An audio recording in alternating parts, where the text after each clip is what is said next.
Hello viewers and welcome to my channel, Review Information. In this video I will show you, how to enable incognito mode on YouTube. Subscribe to my channel and hit the bell icon to get notified any updates.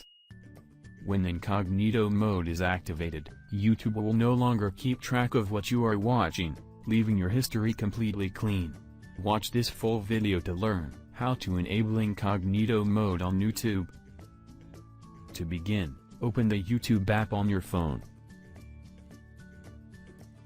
Now tap on your account icon, at the top right corner of the screen. Then find the option, Turn on Incognito. Tap on it.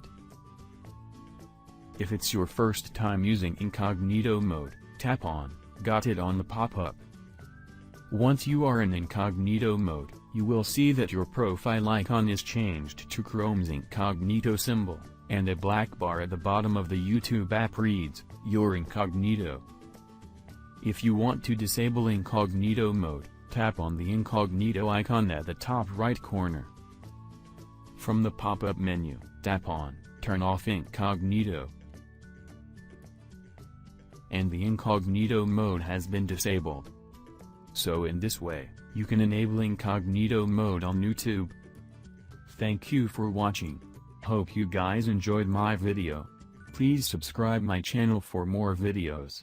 Goodbye.